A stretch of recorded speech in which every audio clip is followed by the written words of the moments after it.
Another scary one today. Another scary one. I like these videos. I've always been fascinated about this animal stuff, but there's some animals that I don't really want anything to do with.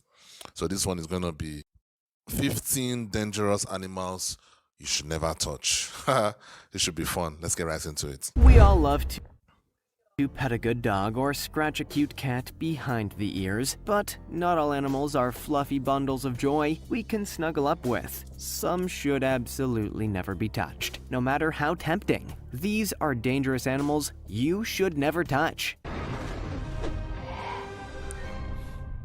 Number 15. Sea urchin.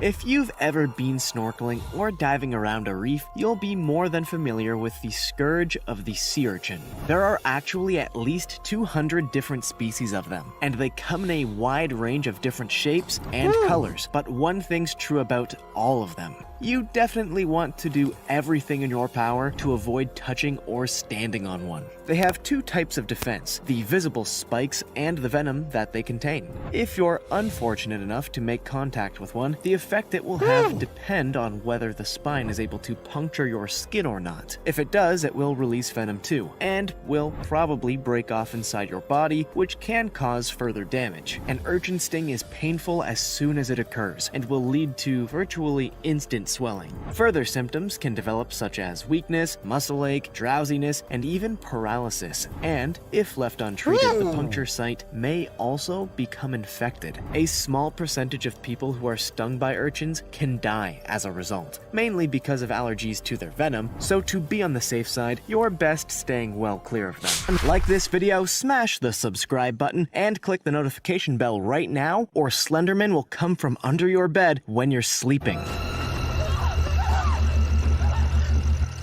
Now it's time for the juicy topic. This right here is a gnarly critter known as the giant water bug, and you seriously don't want to be bitten or stung by one of these guys. Whatever you do, keep your hand well away. You can see in this image what a bite or sting from a giant water bug. My body's giving me boost. I hate seeing things like this, things that have so many holes. Like even in a human, even in a non-human or inanimate stuff, like if the holes are too many, small little holes, too many, it just gives me this, god damn, what the fuck. Bug can do to a human hand, and I am sure you can agree that is not something anybody wants to happen to their poor little fingers. More formally known as Abetes harbirdi, they are often given the name toe biters because they are known to literally nip at human toes. Growing up to 4 inches in size, they are most common found in North and South America. To the next one. Number 14. Blue-ringed octopus. There are 4 different species of blue-ringed octopus, each of which lives in the waters of the Pacific and Indian Oceans, and each of which is extremely dangerous and should never ever be touched or picked up. This is because they're regarded as being the world's most venomous animal, and each individual contains enough venom to kill 26 adults. Damn. This is surprising considering they grow to be no more than 8 inches long, and their beautiful coloration and docile nature means that people instinctively want to pick them up if they see them in the water or in a rock pool. This is a big mistake, however, because the bite of a blue-ringed octopus is almost impossible to feel, and the first sign you'll get that you've been envenomed is when the symptoms start to happen. Their venom contains several powerful chemicals, including tetrodotoxin, dopamine, taurine, and histamine. It's more than 1,200 times more powerful than cyanide and leads to paralysis within minutes. It's a particularly horrible way to die because most deaths occur due to the inability to breathe. And before that happens, you're also likely to become nauseous, lose your sense of sight, and won't be able to move at all. So wouldn't be able to tell anyone nearby what's happening. There's no antivenom for this sting, so if a lethal dose makes its way into your system, you'd better pray it ends quickly. Number 13. Fire coral. Fire corals are the yellow, green, or brown growths that you see around coral reefs and look so similar to seaweed that they are often mistaken for it. They can be found in the Indian, Pacific, Atlantic, and the Caribbean, and are particularly common where the currents passing over the reefs are strong. Surprisingly, despite their name, they're not actually a type of coral, but instead have closer links with Hydra. This means that they have different defense mechanisms to corals, and one, in particular, means that you want to do all you can to avoid touching one. They have small, almost invisible tentacles all over them that are covered in nematocysts. These explosive cells rupture upon contact and release toxic chemicals in a similar way to how a jellyfish sting works. If you touch one gently, they will create an intense burning sensation on the surface of your skin. But if you are unlucky enough to be scratched by the fire coral, the chemicals will be released underneath your skin and can cause excruciating pain for a few weeks. Fire corals are, therefore, a well-known danger on the reefs, and divers are routinely warned to stay away from them. Number 12, pufferfish. There are more than 200 different known species of... It just seems like all of them are in the water. The ocean is very scary though. I've always known that the ocean is very, very scary. So many creatures there that human beings don't even know about. At least most things on land, we have been able to conquer everything. We have been able to see everything. Even space, we have even been able to explore space more than the ocean, which is really, really weird to me, which is really, really shocking. But apparently the ocean is just some abyss that we don't really know what the hell is down there.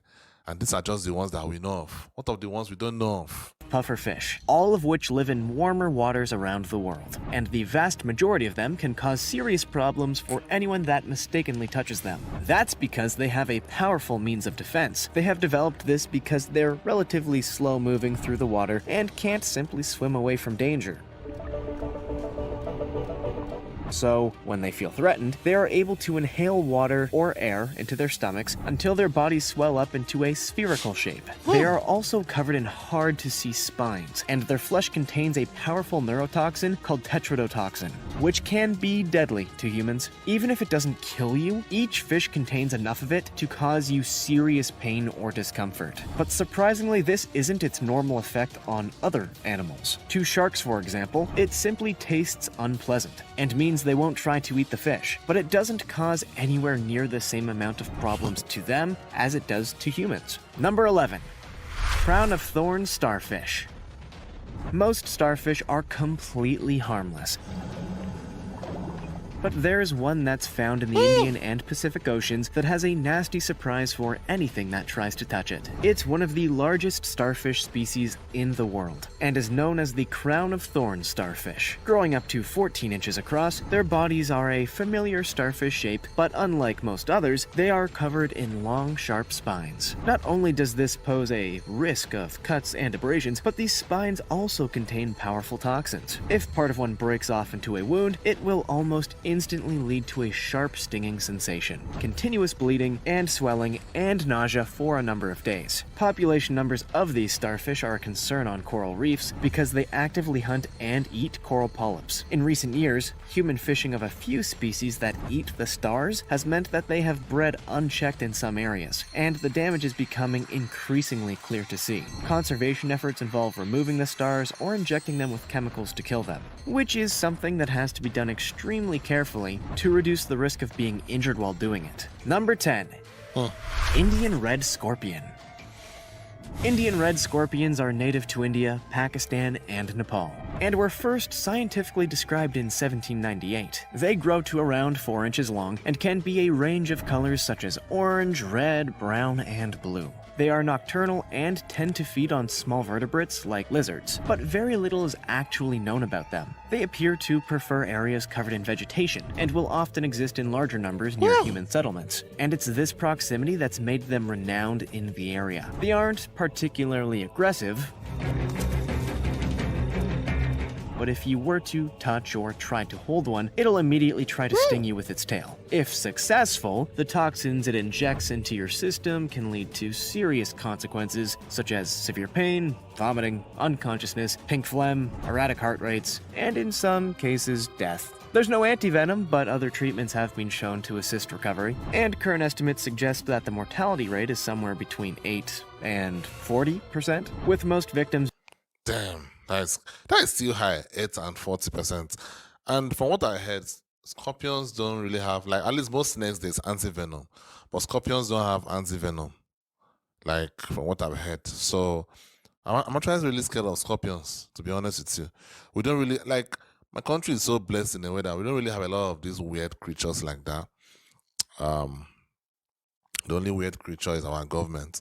But I've seen a scorpion once or twice or something, but it's not really something that is, rampant. A lot of people have not seen a scorpion. So it's really scary. It's really scary. I would like something that even if it happens to you, you can just go straight, take an injection, and you're good. But the fact that you have something that there's no antivenom, you have to be treating yourself with some maybe antibiotic or something like that may not even really work. Or maybe even if it works very slowly. That is really scary, man. being children, Indian red scorpions are, therefore, a classic case of you can look, but don't touch. Number 9. The Brazilian walking spider. There are actually 8 different species of Brazilian wandering spiders, and each is regarded as one of the most venomous types of spiders in the world. Their Greek name is Phonutria, which means murderous, and the more you hear about them, the clearer it becomes why this is a perfect description. They can grow to be about 8 inches long, and don't build webs, instead crawling across the jungle floor in search for food. They aren't particularly aggressive against anything they're not trying to eat, but they will take a defensive posture if they feel they're in danger. At first, they'll raise their front 2 legs. Imagine seeing an 8-inch wide spider. At that point, I'll lose my man card. As a warning, and if this doesn't work, they'll preemptively try to bite. The toxins they inject will cause extreme pain straight away, and within half an hour lead to either high or low blood pressure, rapidly changing heartbeats, cramping, vertigo, blurred vision, and a severe shock reaction. It is possible that this can lead to death, although only in very rare circumstances. But with such painful and uncomfortable symptoms, you might wish it was fatal as you let the venom take its course. Yeah, Number 8. seriously. Irukandji jellyfish. Found in the waters of northern Australia, the Irukandji jellyfish surprising. is one of the smallest species of jellyfish in the world, but it Australia has all the scary animals. is also one of the most dangerous. They grow to no larger than the size of a fingernail, and were named after the Irukandji people who lived in the coastal regions in the area, and their discovery in the 60s explains a mysterious illness that had long plagued those who had entered the waters called the Irukandji syndrome. The jellies have Okay. tentacles that can be a couple of feet long, and inject their potent toxin through stingers located along them and their bell. It's described as being 100 times more potent than the venom of a cobra, and 1,000 more times Wow. than of a tarantula's. And it's responsible for sending at least 100 people to the hospital each year. Just a tiny amount of venom is needed to result in complications, and symptoms will soon occur after contact, such as severe headaches, nausea, vomiting, increased heart rate, and hallucinations. These can last for days or weeks, and without medical attention are likely to be fatal. Luckily, now there are several methods to reduce the severity of an Irukandji jellyfish sting, so deaths are now few and far between. Number 7. Thalonomia obliqua. More commonly known as the giant silkworm moth, Thalonomia oblique is relatively uninteresting when it's an adult, but while it's in its larval form, things are far more remarkable.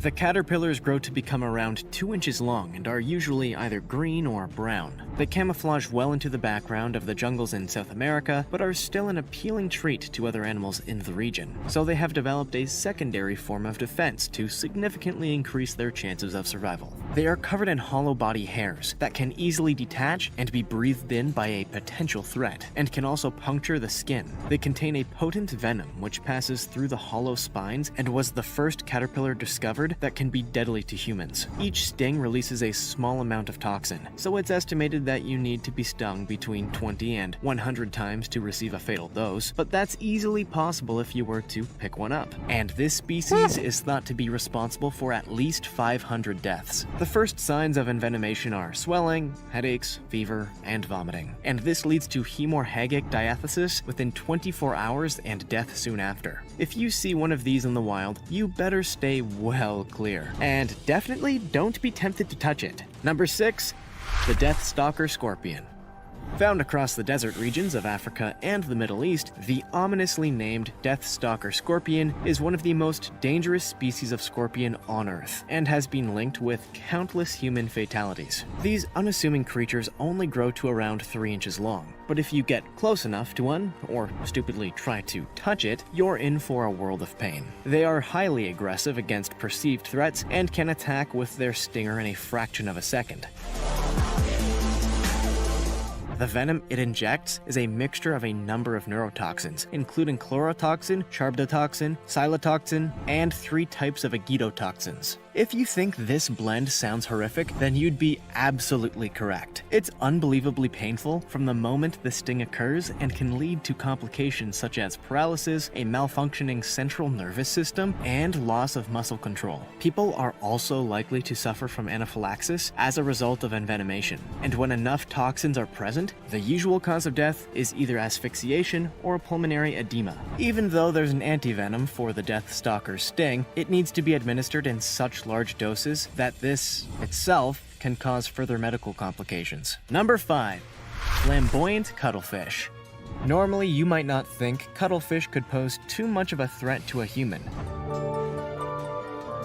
But there's one, native to the waters in the Indo-Pacific, that is very much unlike the rest. Known as the flamboyant cuttlefish because of the unusual array of colors, the species typically grows to around 3 or 4 inches long and spends its life sifting through the mud and silt of the seabed in search of food. It is, however, only the 3rd cephalopod known to contain toxins, and some studies have suggested that it could be as dangerous as the blue-ringed octopus.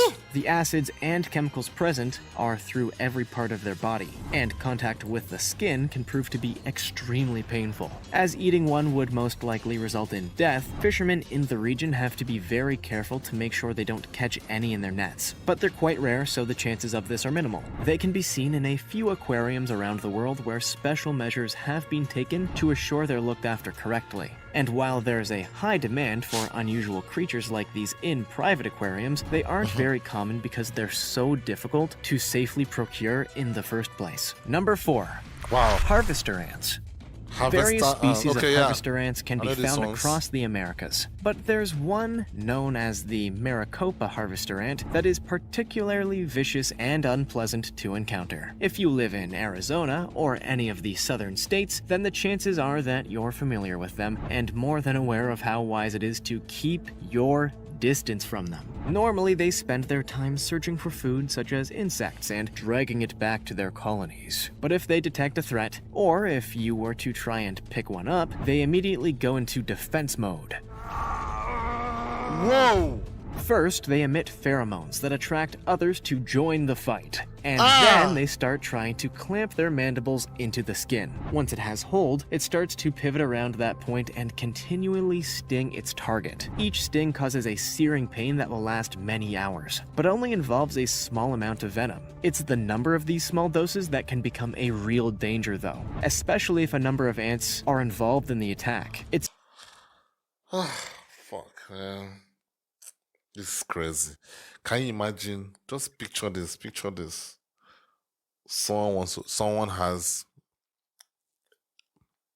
a pit or a well of these ants, like preserves them, and they want to torture you, and they throw you into that well. Just imagine it. Shit, man. I wouldn't be surprised if there's not some sick person in the world that has something like this. 20 times stronger than a honeybee, and if a human is stung more than 100 times, they will more than likely require immediate hospital assistance to prevent any long-term damage occurring. Number 3. Blue glaucus. This incredible looking creature is called a blue glaucus, and it's more than understandable why some may try to pick one up if they see it swimming past them in the water. But you should definitely resist that temptation because you won't have much time to look at it more closely. Growing up to 1.2 inches long, they float upside down on the surface of the Indian and Pacific Oceans, and are carried along on the currents. They aren't naturally dangerous by themselves, but it's the food that they eat that gives it its unique means of defense. They prey on venomous siphonophores, such as the Portuguese man-o'-war, and store their stings and venom within their own tissue. This means if you handle one of these slugs, you could potentially be stung with a concentrated dose of venom from some of the deadliest animals in the world, leading to symptoms such as vomiting, nausea, extreme pain, and a variety of other nasty conditions that could lead to death if not treated quickly. It's amazing that something so small and so beautiful can be so dangerous. But don't let its appearance fool you. It's just not worth risking it. Number 2. The cone snail. There are more than 600 different species of cone snails, and while many are harmless, there are some that you'd very much regret if you tried to handle them. The reason why the snails have developed deadly abilities is that they are very slow-moving on the ocean floor, and need a way to capture their prey.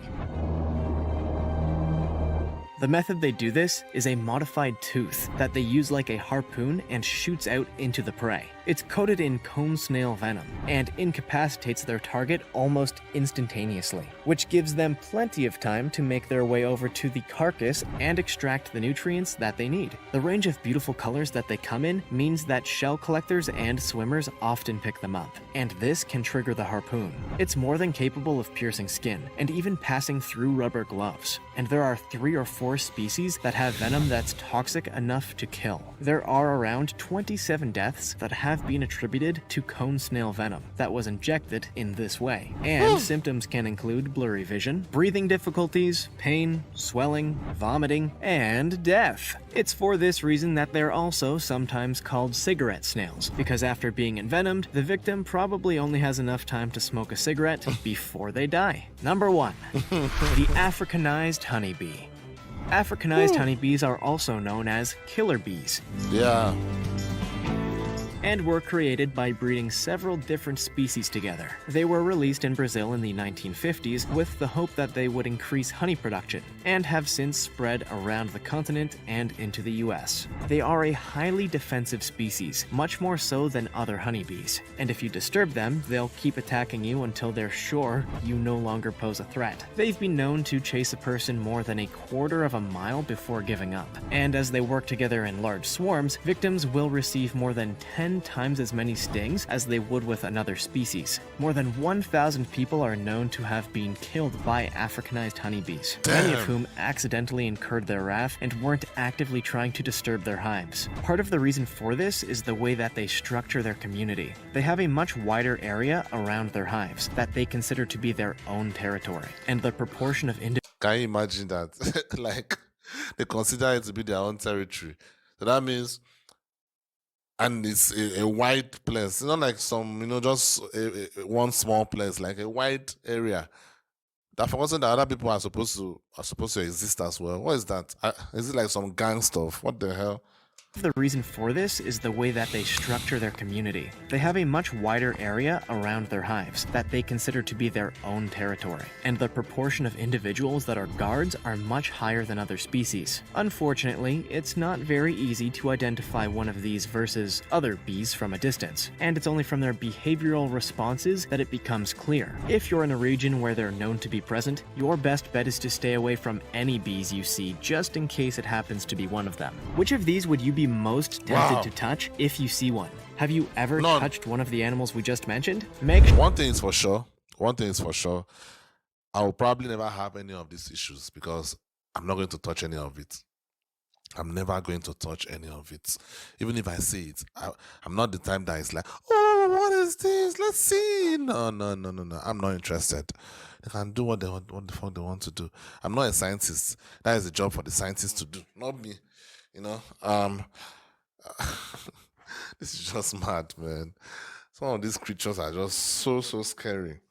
So scary. And the way in which you would die, you would suffer in some of it's not just about the fatality of it, it's the way you would suffer because of whatever these creatures have put into your body. Like, it's so scary. Anyway, guys, what do you guys think? Let me know down in the comments. Have you touched any of these animals in your life? I would like to know. I'll see you on the next one. Peace.